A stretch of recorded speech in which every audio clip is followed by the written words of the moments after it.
Ohio gozaimasu. Oh, boku no name wa Bogokiro desu. えこれは Redstone Lapis Lazuli. Ohayou gozaimasu. Good morning. Yeah, here I am at the gold farm, the old school gold farm. Here I am, chilling. And what I've done is I've taken Silent Whisper's design and used it to improve this thing here. Because my old design was not really working out. It was catching a bunch of crap in the middle and just leaving it there. And so this design flushes it out. Look how awesome it works. So the pigmen, the zombie pigmen, are deposited in the chamber. And when I flick it on, it just turns on the processing system, and the water flushes out it separates the pigman from the gold.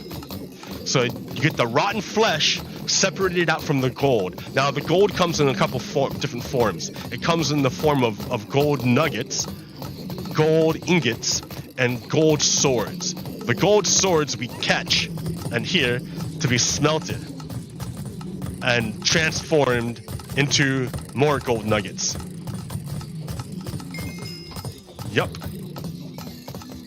And it works really good, as you can see, right? La la la. And if like the flow of pigment is too slow, I can turn on the uber pigment generation. But when I do that, it gets outrageous, and my system is not able to handle it. Can't handle it. Can't handle it cannot handle the output. But yeah, I mean, I need to upgrade my collection system if I really want to be serious about this. But this works good enough. I mean, look at it pumps out the gold, right? That's really all I really need is a bunch of gold to be pumped out, so I can go make other stuff. Okay, so we leave that to go do that. The other problem with this, the other problem I have, good morning, ohayou gozaimasu, is that I think it links up with this nether gate way over here, and all the zombie pigmen that I pissed off at the gold farm are like generate over here as well, and so they tend to like kill me every time I walk through, and I hate it, and I don't know what to do about it. Like, watch. Oh, no, it's clear this time. All right. No death for me today. Okay, excellent.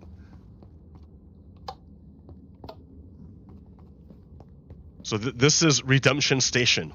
Yes, built in the roof of the nether from the bottom. I spawned in down there at the down there, and I had to build like a shell base around this whole thing, and then build my way up to the roof to build this station. And now I can travel relatively safely. Relatively, because it's a lot safer than out in the nether, but you're still in the nether. So you can still die. Like, randomly, there will be magma cubes in here, and I don't know why they spawn in this tiny little space, but they do, and it's annoying, but so be it. Yeah, so a whole bunch of stuff is going on in the world. I mean, like, I haven't really been playing Minecraft too much, unfortunately. I'm a little burned out, I think. I think I do need a break from this. I've been doing this for like 3 years with almost no stopping. So, but I'm doing it not because like, woo, I'm doing it because like, yeah, the nation's under attack. Just this past week, we had See right here. Ow. Right? Ouch. Okay.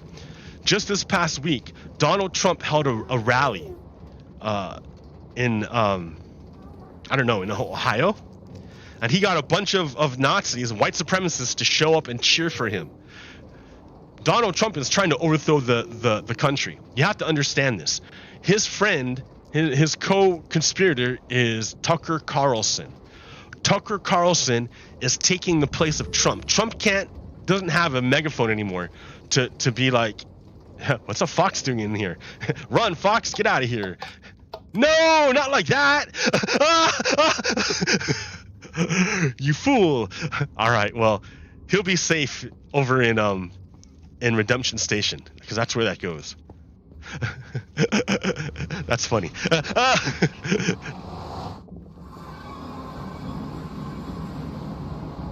Yeah, dude, I love these lights. I want to make a ceiling out of these lights.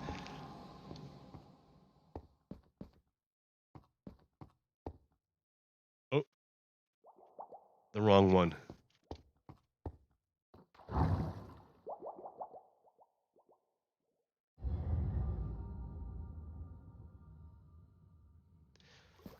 So yeah, this is about. I mean, I'm still here, right? I haven't really gone anywhere with my base building.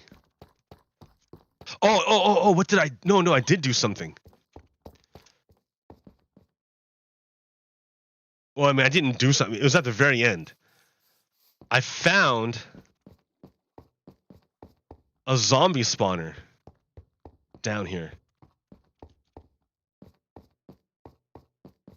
I was just wandering through wandering through stuff when I found it. Yeah, I was just literally wandering through this huge, like, abandoned mine shaft, and I stumbled upon this zombie spawner, and I'm gonna see if I can turn it into a drowned farm. You know what? Farms on Bedrock don't work nearly as well as they do on Java. I don't know why. I think Java has better spawning mechanics for mobs. Someone did a video about it, and Java just spits out the mobs. As soon as there's a opening in the mob cap, it spawns a mob. Whereas Bedrock just slowly adds more guys until it hits the mob cap, but it takes a while. So the farms aren't nearly as efficient in Bedrock as they are in Java.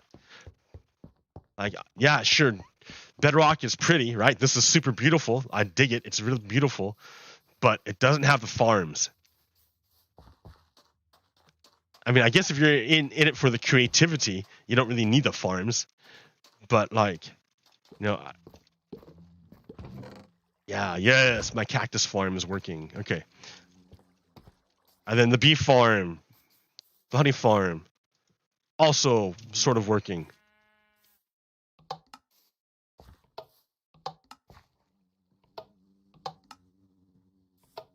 Sort of working. All right, well, anyways, there's a bunch of bottles in there. Okay.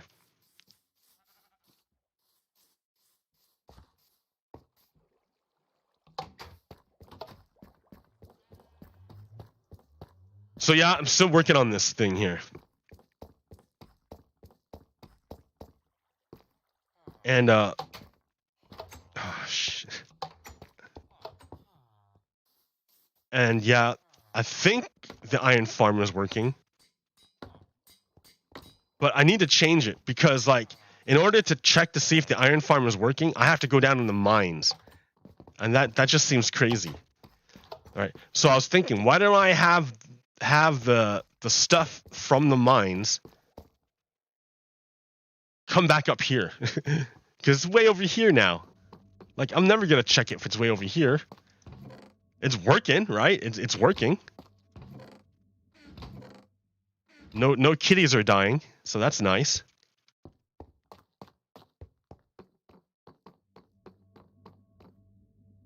And yeah, the glow fruit or whatever, the hanging vines, these are cool. I like these, but they don't naturally generate yet. So it'll be neat to see caves when they naturally generate. Like I have to like manually place these. Oh, I have swirlies. Let me get rid of the swirlies.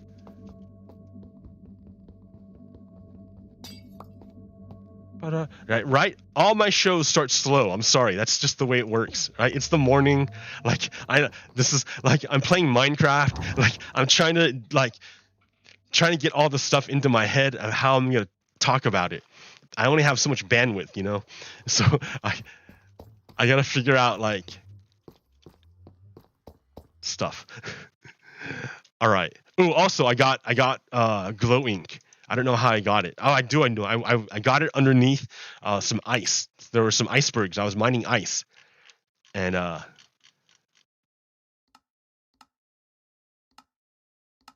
I don't know what this does. Like, what does it do? I don't like. It doesn't do anything here. I don't say I can't make anything. So I don't know. I have to read what the glowing ink sac does. But I think it makes it so you could read signs in the dark. Like how you can't really see that. That sign will glow in the dark, and these signs will glow in the dark. So that'll be good. It'll make signs useful.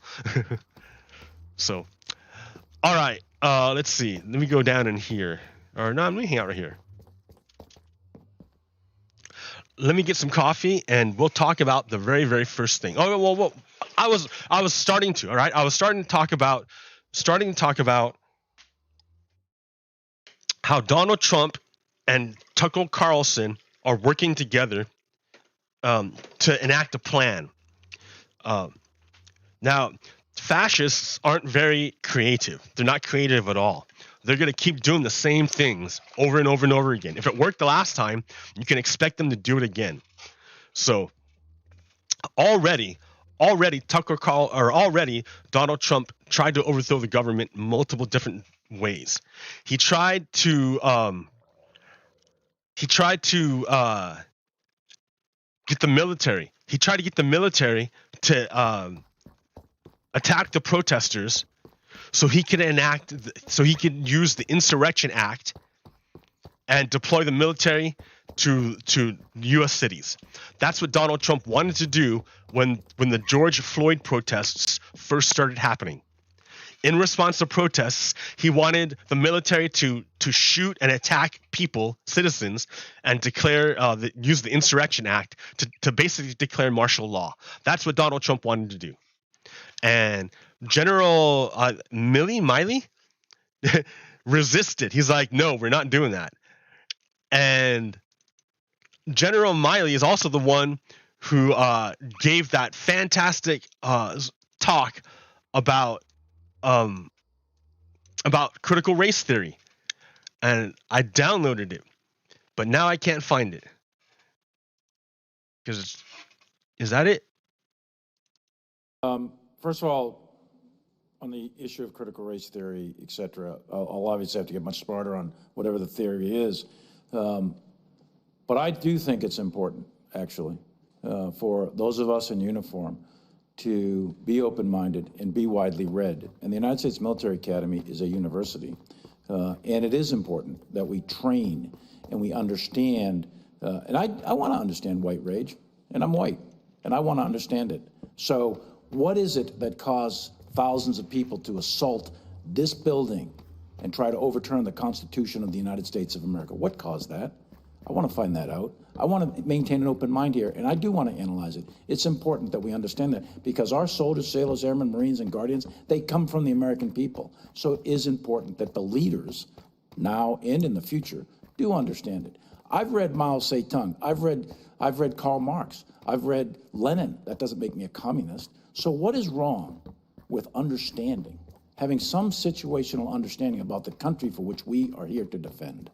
And I personally find it offensive that we are accusing the United States military, our general officers, our commissioned, non-commissioned officers, of being, quote, woke or something else because we're studying some theories that are out there. That was started at Harvard Law School years ago, and it proposed that there were laws in the United States, antebellum laws prior to the Civil War, that led to a power differential with African Americans that were 3/4 of a human being when this country was formed. And then we had a Civil War and Emancipation Proclamation to change it. And we brought it up to the Civil Rights Act in 1964. It took another 100 years to change that. So look I do want to know. And I respect your service, and you and I are both Green Berets, but I want to know. And it matters to our military and the discipline and cohesion of this military. And I thank you for the opportunity to make a comment on that. Thank you, General.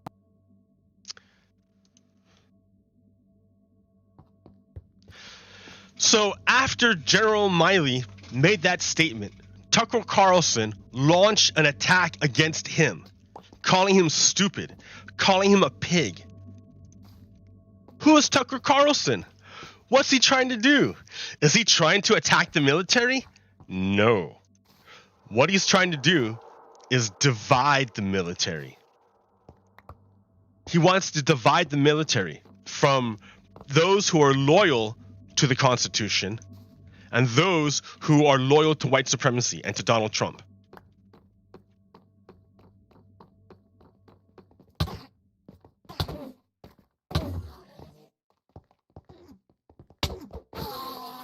Close, close. It was a close battle.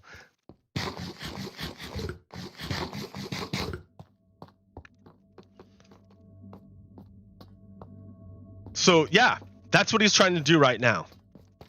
And his guys are in the military. Remember, Mike Flynn is a traitor, and his brother, Chuck Flynn, was put as commander of a bunch of troops in the Asian theater in the Pacific. And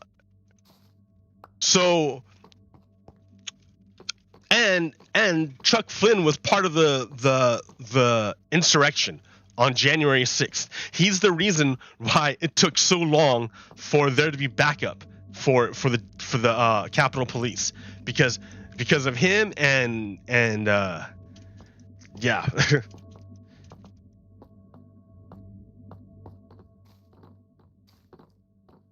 So like, oh my gosh. So the insurrection is ongoing. It's ongoing. It hasn't stopped. We haven't, it's still happening.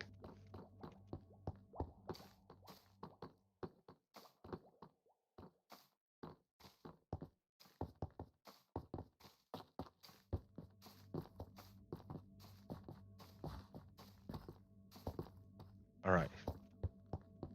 Oh, what a pretty cave. Pretty pain cave.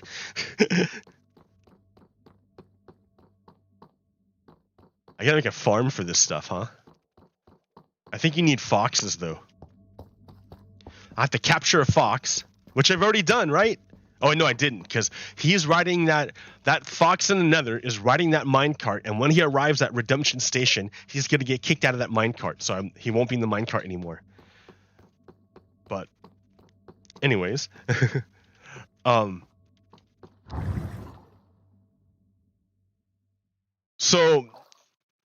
So they're trying to. So Donald Trump's and the white supremacists are trying to divide the military. If they can't get the military to help them with the insurrection, then they're going to try to divide it. That's what fascists do.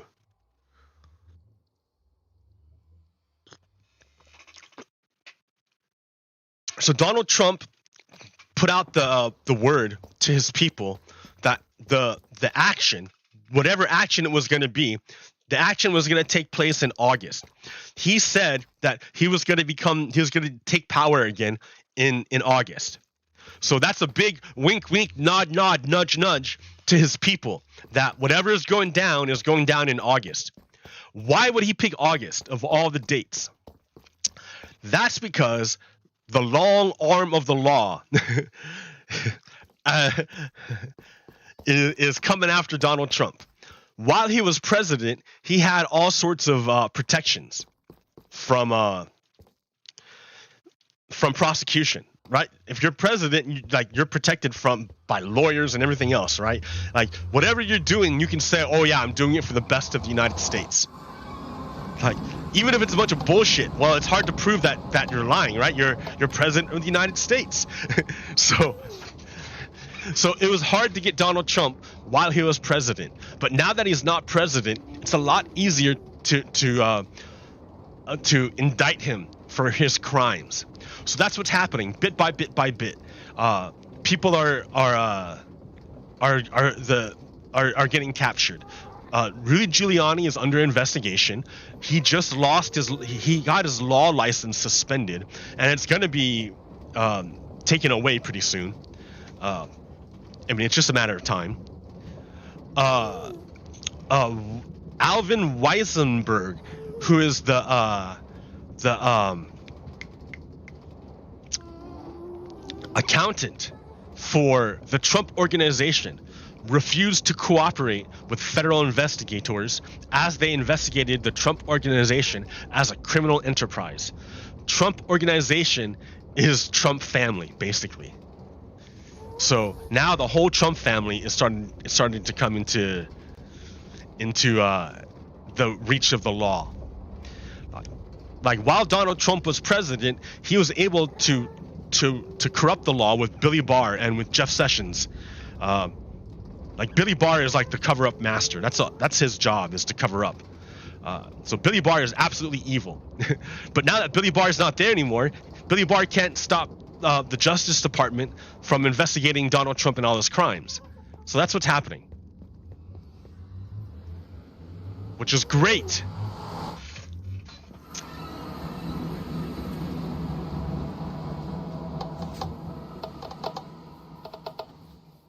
So that's happening. And if Donald Trump goes to prison, that his plans for a coup don't really like pan out anymore. So he needs to have this happen. He needs to take power before the law gets him, and the law is getting closer and closer, and it's getting so close that he thinks he needs to do something by August. So according to Donald Trump, he has until August, maybe September, October, to do something. After that, the law is going to get him, and he won't be able to do anything anymore.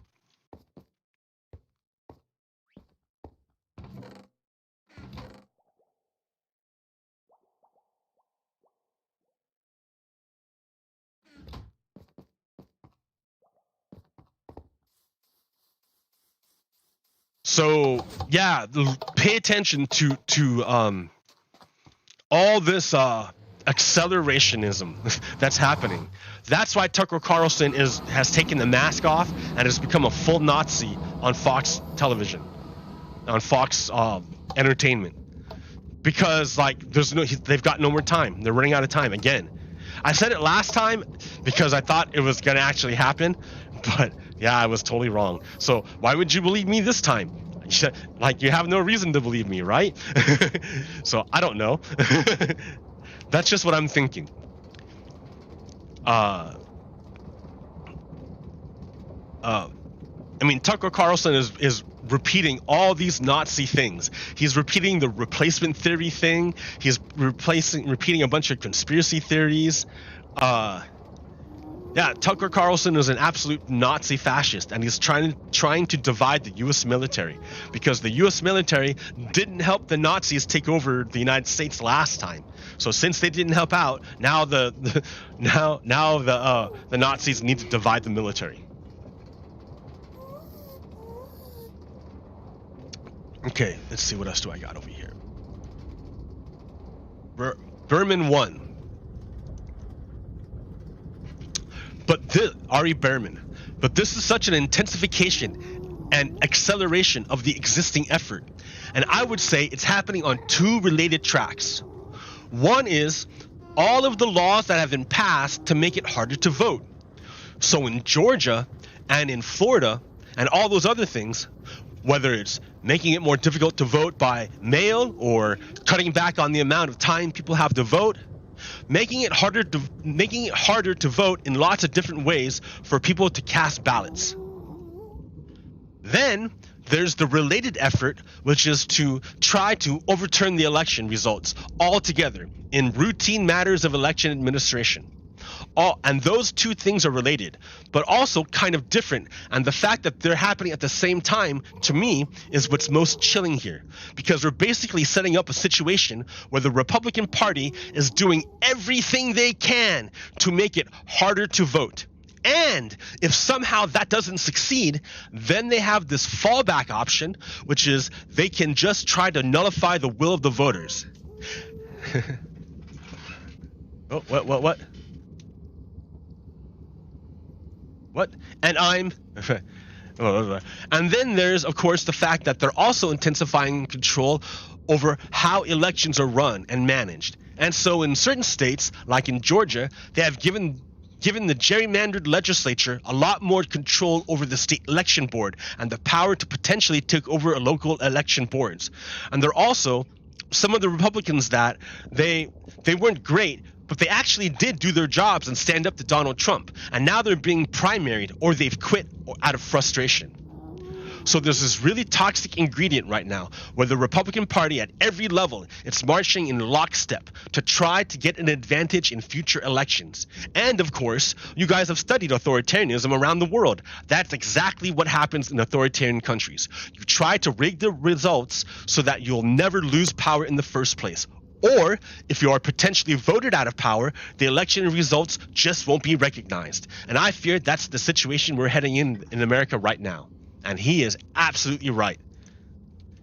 Because Donald Trump has all these, they've tried all these fake lawsuits that all got smacked down all over the country. And after all the lawsuits got smacked down because they had no proof, then they went out to do their independent audits, which are not really independent because it was just a bunch of yahoos who believe in the conspiracy theory. So they're looking for fraud. I mean, they're going to find it, right? Because they're looking for it. That's what they want to find. So they will do whatever it takes to find what they want to find, because those guys are not valid. Their whole audit system is a fraud. Their whole audit, but that's not the point. The point is to cast doubt. So the next election, they can say, "Oh, well, these elections are already questionable. How do we even know who won the election?" You see what I mean? They want to delegitimize democracy, so that their own Republican state legislatures can appoint whoever they want to take over.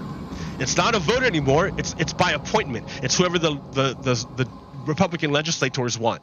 So you've basically lost democracy. You've lost the will to vote, or the power to vote. What is all this stuff? I don't even know. Critical race theory. This is hilarious. By Tom Tomorrow. This is hilarious. Attack of the critical race theory. It's right behind us. It's going to destroy everything we hold dear. But I don't see anything. Don't think, just run. The menace creeps in while Americans are distracted by trivialities. Will Trump ever face consequences for trying to subvert the election, let alone for inciting the insurrection? Look over there. It's critical race theory. Foolish liberals are indifferent to the threat it poses. What? There's nothing there. I'm telling you, I saw it plain as day. It's big and scary, and it's coming to corrupt our children. Conservatives aren't entirely sure what it even is. It could be a liquid, or a solid, or maybe it's simultaneously a wave and a particle. All I know is that it's an insidious, mind-bending force that Fox News has been warning us about for months. One thing's for sure, it threatens to undermine the very foundation of our society. I heard about an elementary school that was infiltrated by critical race theory, and now all the little kids are being taught to hate America. This is a very real thing that is definitely happening. Trust us. And who's saying this? Why, that's Ted Cruz. And that's, I don't know, is that Hawley or Tom Cotton? I can't tell. They're both Nazis. Basically, a bunch of Nazis are saying this. Over here. Next, another existential threat. Is it catastrophic climate change? The rise of fascism in America? A deadly new COVID variant? The Red Hat says, no, haven't you heard? Transgendered youth are using the wrong bathrooms. So it's basically parodying the right-wing viewpoint. They're focused on they're afraid of basically everything that's not real. They're afraid of shadows is what it is. Fox News has infiltrated the minds of right-wing people and instilled fear. And using that fear, Fox News uses that fear like a handle and can manipulate their audience really easily by moving the fear bar It's easy for Fox News. Like, why would you be afraid of a theory from the 70s? Unless you were heavily invested in white supremacy. That's the only reason why you would be afraid of critical race theory. Because critical race theory is a way out for white people. A way out for white people to escape racism. So white people, I listen to a lot of white people, and a lot of them feel resentment that they're being that they have to hold the responsibility for something that their ancestors did, and they get upset by it. They have a hard time seeing that racism is perpetuated like forward through time, not just from their ancestors, but it's encoded into the system, into society, hard encoded, so that it takes no action from the individual white person to yet be surrounded by racism and be an actor in racism. The white person didn't even have a choice in the matter. They were created to reproduce racist actions. They didn't have a choice in it. They were raised in that manner. So critical race theory says all of that. Therefore, racism is not inherent to your being. You don't have to be racist. You don't have to be racist. You can be anti-racist. You can do it. It's not inherent to you. It's not inside you like a flaw that's stuck there forever. It's not a part of who you are. It's been put upon you, and you can take it off. But white supremacists hate that idea. Oh my God, no. Because for white supremacists, the very core of their being is race. The very core. So if you tell a white supremacist, oh yeah, you can unlearn racism, they freak out. There's no way. Because racism to them is divine. It's from God. To a racist, there's a divine hierarchy. Remember, the divine hierarchy, according to racists, that puts them ahead of everyone else. And if you try to upset that through any manner whatsoever, it doesn't matter how you try to do it. It doesn't matter how much sense you make. That's what God said, and therefore they're going to go with what God says. And that just happens to work out for them.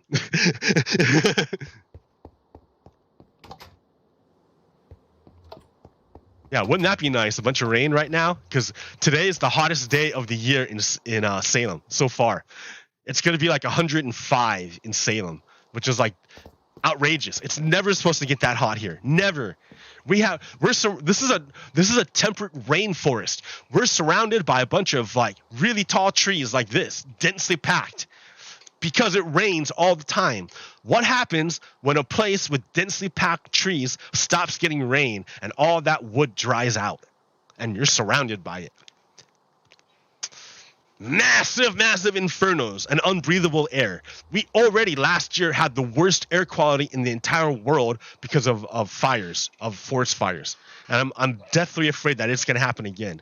I mean, it's inevitable. It's inevitable because of the way that we're going with climate change. Even if we were to stop everything right now, climate change is still going to keep rolling on. I mean, like, oh.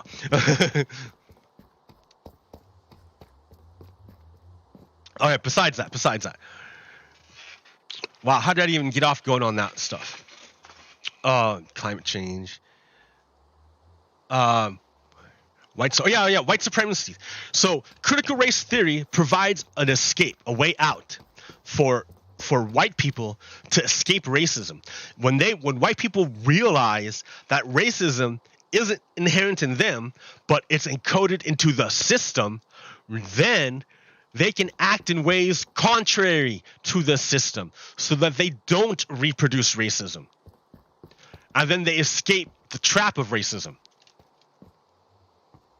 And white supremacists don't want any white people to escape the trap of racism. White supremacists want all the white people to believe in racism. White supremacists want all the white people to believe that they have no choice but to be racist because racism is inside of them. It's a part of them. But critical race theory says no, it's not a part of you. You can get rid of it. You can take it out. It's that's where it comes down to. That's the real fear. That's the real fear of white supremacists. So that's why I'm kind of happy. It's like the Barbara Streisand effect for critical race theory. The more that Fox News talks about it, the more I can share that it's the way out. It's the escape for white people. It's the way to get out of racism for white people. Okay. Now, you have to know that Fox is a very, very bad Nazi propaganda site. Let me give you an example. So here's Fox News. Fox News wants to say violent crime is a very big problem, right? And it gives you this graph. Over here is 48, and over here it's 52. Wow, it looks like it's going up, right? And it looks like surge in violent crime. So everything in this, and not Fox News, this is CNN. CNN is messed up. Oh, this is CNN. CNN. Okay, watch this though. But look at this though. Do you see, like, so from this picture, it looks like crime is going up. Violent crime is a big problem. It's going up. And the White House is going to talk about the surge in violent crime. But wait. Let's look at it real quick. So Americans are used to reading from left to right. That's how I don't know if that worked out in my screen. From left to right. That's how we do things. When we do everything, it's from left to right. But this graph reads from right to left. You start off over here on the at the low end, and then you go this way. So here, can you flip it? Here, flip. I can't rotate. No, I can't flip it. But if I could flip it, that would be the way it goes. So, and then the other way it changes it is that it sets the 0 at 35 and not at 0, and it sets the top at 55. So when you zoom in that close, little changes look like mountains. Right? When you zoom in to a little tiny thing and your frame becomes very tiny, little changes look like giant things. But when you zoom back out, that change zips down to like nothing. So what they did, not only did CNN reverse it to go back and forth, they also zoomed in a whole bunch. And then they changed the question because violent crime is not going up. This is the perception of violent crime. The perception, not their actual violent crime. Actual violent crime has been going down, but the perception. See, so this whole graphic is wrong. This whole thing is wrong. It was made to mislead you. Here's a better way of looking at it. So now it's set up in the right order, from left to right. Now the 0 is over here, and 100% is like up here, but you don't have to see it, right? Because the change all happens here. You can see the perception of violent crime has been dropping. The perception. And the change has been virtually like minuscule. But because CNN zoomed in so much, it made it look like it was giant. Oop, that's a different thing. Yeah, Fox News poll. Most people approve of Joe Biden's approval from Fox. Ha ha ha ha ha. Okay, what's another one? So that's just an example of how media can try to lie to you. You have to watch out with graphs. What's this graph? As I show you all these graphs. Oh yeah, look at it. Young people are doing better in other countries. So USA is the light blue. And so deaths per 100,000. So yeah, the young people are dying way more than they are in any other country in the United States than they are in any other country. Canada, France, UK, Japan. Nope. USA, super dangerous place. Young people die here a lot. Why? Why do young people die in the United States a lot? Does it have to do with the fact that guns are everywhere? I think so. That's one of the things. Our healthcare, that's another thing. Look at this. So, COVID vaccination levels out of total population by state. Okay, my last video got banned by YouTube because of some, I don't know, they said I spread COVID misinformation, which I didn't, right? I'm not spreading COVID misinformation. I'm spreading like what's actually happening. So what's actually happening? This isn't about COVID. This is about vaccination rates relative to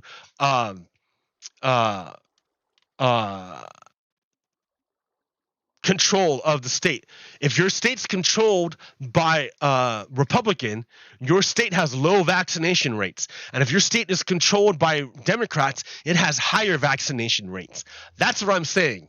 I'm not saying anything about vaccinations. I'm saying the vaccination rate is correlated to who's controlling your state. If you live in a Republican state, Republicans, remember, have historically been spreading bad information about COVID vaccinations and have been implementing bad policies to control COVID. And Republican and Democrat held states have better information. Oh no, this is Trump vote. So this is percent of Trump vote. Sorry. So if your state voted for Trump, you tended to have low vaccination rates. And if your state voted against Trump, you have high vaccination rates. So that's showing that there's a political divide in vaccination rates, depending on if you're a fascist or if you're an American.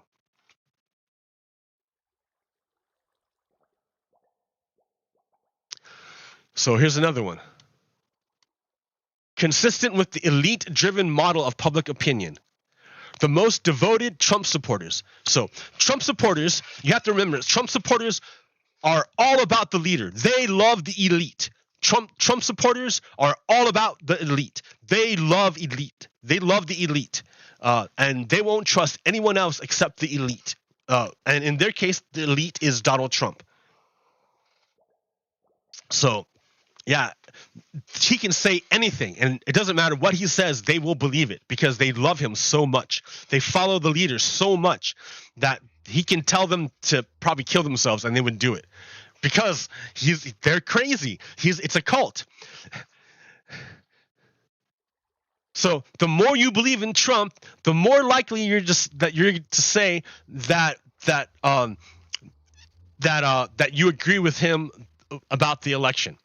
The more you believe you support Trump, the more likely you're going to want to overthrow the government.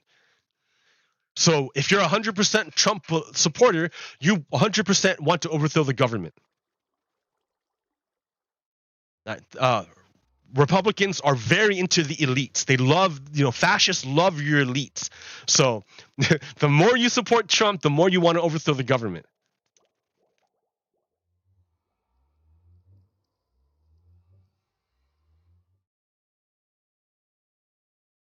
So first, Republicans believe stop the steal propositions to varying degrees. Not a single Gardner's majority support among all respondents. Most worryingly, among half of Republicans surveyed, though, thought Republican state legislatures should override their state's popular vote. You see, Republicans want their state legislature to override democracy. They want to overthrow the government.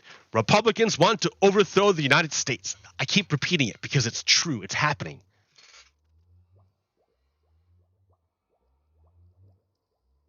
Oh yeah. So this is unrelated. I'll get to that later. All right. So this is Health Canada. All right. Yeah. I don't want to. No. I don't want to.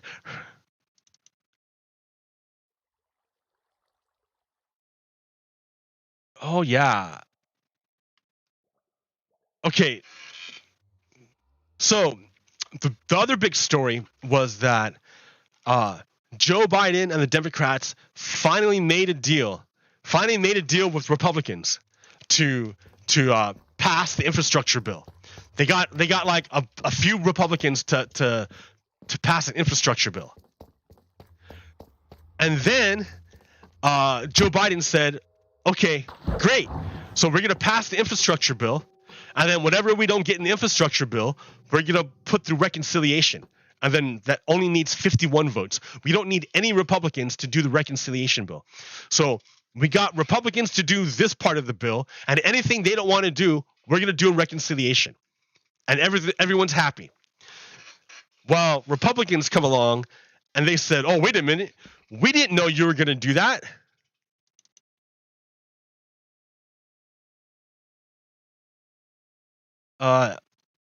Where's the Tim Blunt thing? Or well, anyways. But yeah, they did. Back in like April, the Republicans gave that advice to Joe Manchin or to Joe Biden. The Republicans told Joe Biden, hey, why don't you pass a law or pass a bill with us, and then anything you don't get, you can do through reconciliation. So Joe Biden and the Democrats are like, oh, okay, we'll follow your advice, Republicans. And after they did it, Republicans are like, no, you followed our advice. Now I don't want to play anymore. So Joe Biden has to say, oh, okay. Sorry. No, I didn't mean that. We won't do that, Republicans. They have, and Joe Biden says that because, what, to save face? I don't know. I hate politics.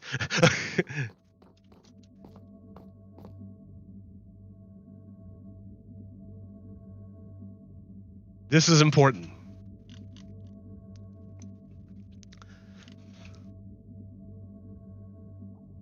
Tyrants monopolized innocence for themselves and their supporters.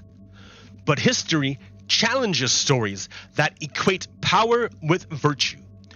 So tyrants refer to history as revisionists. By revisionism, tyrants mean what actually happened at critical moments in the past. In Russia, for example, the Soviet alliance with Hitler to invade Poland in 1939 is sensitive. Tyrants today oppose history by enforcing an official myth in law. Memory laws were originally meant to protect facts about minorities. Increasingly, however, they flatter the emotions of majorities. In the United States, the sensitive issue is race. Some American politicians call the history of African Americans revisionism. They propose memory laws to protect people from feeling shame about shameful topics. Memory laws are now an American reality. Idaho, Iowa, Oklahoma, Tennessee, and Texas have mandated guilt-free history in the classrooms. Florida requires teachers to say that racism is a personal prejudice unrelated to society or law. Do you see that? The exact opposite of critical race theory. They want racists want to say that racism is inherent to the person. You have no choice. It's inside you. They don't want to say that racism is encoded into society. Because if they do, it means you can end racism. It means you don't have to be racist. It's not a personal failing. It's the result of the system in which you live. Memory laws censor speech. State governments are telling teachers what they can say in the classroom. Because the laws protect emotions, teachers self-censor. Memory laws undermine democracy. They divide citizens into those who accept the official version and those who contest it, those who can be allowed to participate in politics and those who cannot.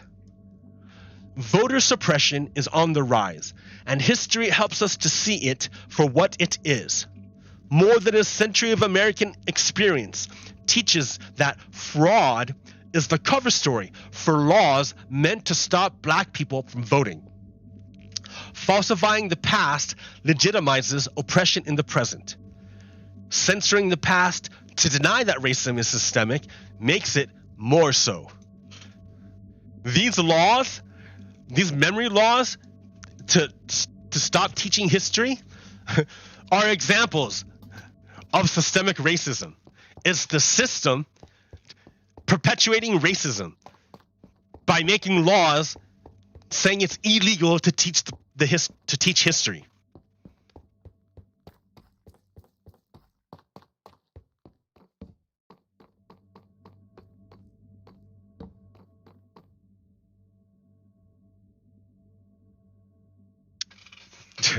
See, like Confederates are all about that, right? They have this crazy mythos in their head, but it's because they're crazy.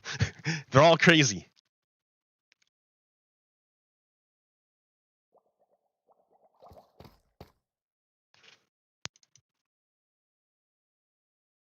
Pat Robinson says critical race theory is a monstrous evil. Stop.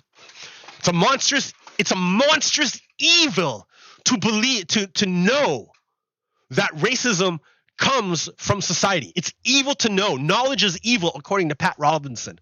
Knowledge and awareness is evil. So when the Buddhists sit down to meditate, that's evil. That's evil to Pat Robinson. You know, when Jesus came down and taught the disciples, that was evil. That was evil of Jesus. Pat Robinson said, Jesus, you're evil. You're teaching these disciples knowledge and awareness. That's evil. That's evil. Pat Robinson says, Jesus, that's evil, Jesus. Jesus, you're evil. That's Pat Robinson. Because Pat Robinson is saying that awareness is a monstrous evil. Knowledge is a monstrous evil. He says that the awareness of racism is urging people, the awareness of racism is urging people to rise up and overtake the people, their oppressors. So the awareness of evil, the awareness of racism, which is a monstrous evil, the awareness of racism is telling people. So you have the physical manifestation of the awareness. I don't know, what does the physical manifestation of the awareness of racism look like? Do I need to call Chuck Tingle to write a book about this?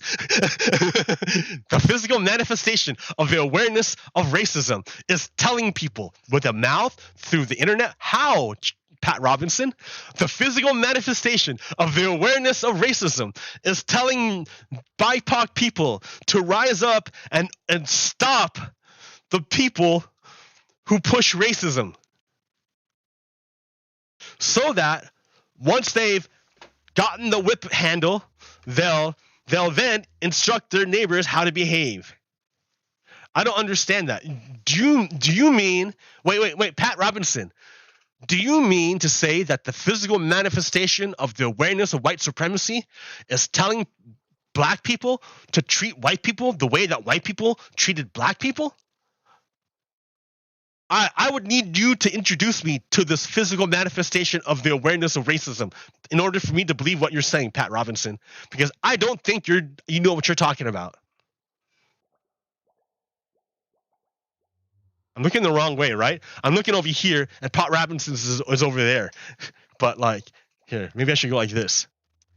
Do. Hey, there we go. All right, Pat Robinson, fuck you. There was another group that was out here the other week.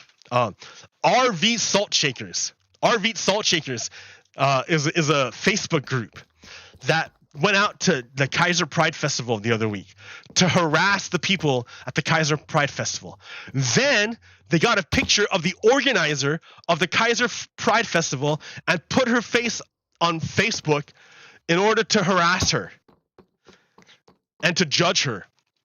So I went to the Facebook page of RV Salt Shaker, and I wanted to talk to them. And I asked them, okay, RV Salt Shaker, what you do is you go to this Pride Festival with signs condemning all of these people, saying they're going to hell. You're judging all of these people.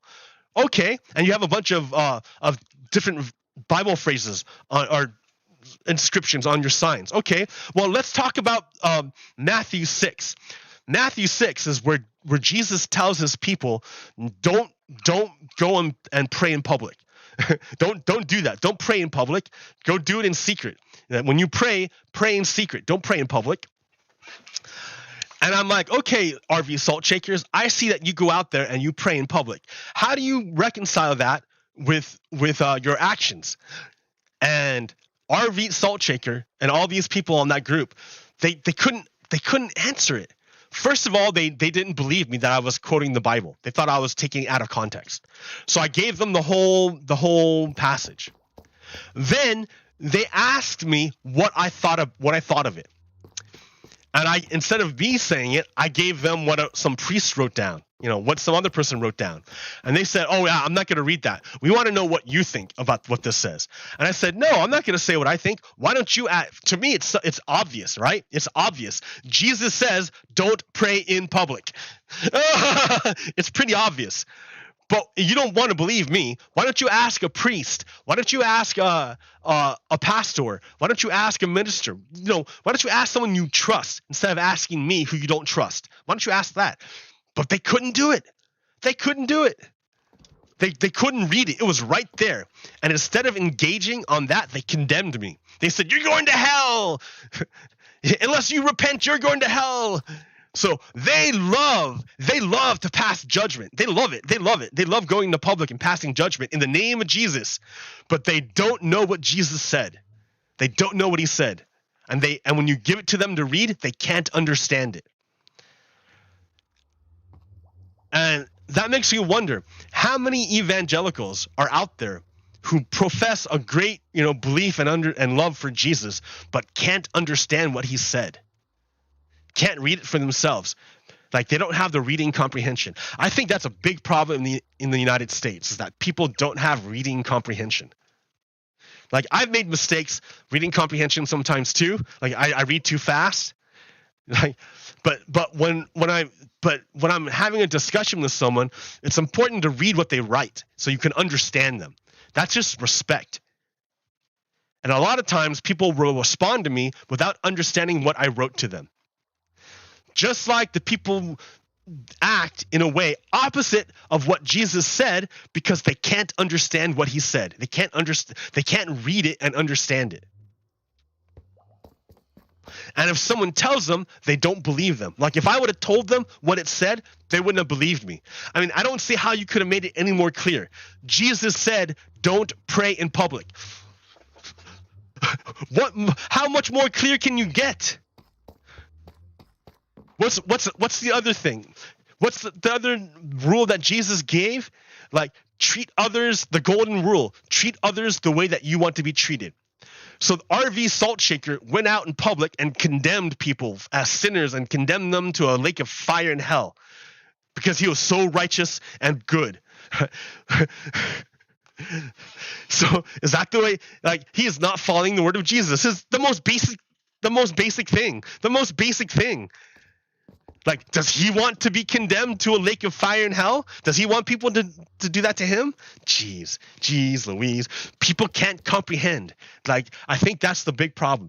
People just don't understand. And that's why it's easy for them to follow someone like Donald Trump, because they can't really read and understand for themselves. They rely on other people to do the thinking for them. Like, what does this say, oh dear leader? What does this mean, oh dear leader? Oh, that's what it means, because dear leader said so.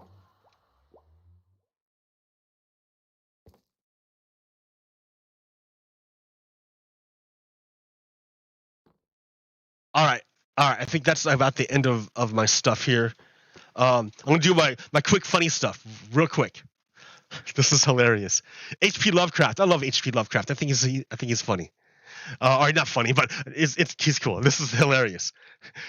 H.P. Lovecraft was like, ooh, I'm so scared of a mysterious vile island that rises out of the sea, is inhabited by fish-like, pallid-fleshed pseudo-humans, follows a strange and horrible religion, and has an incomprehensible, inhuman tongue. But I love England. All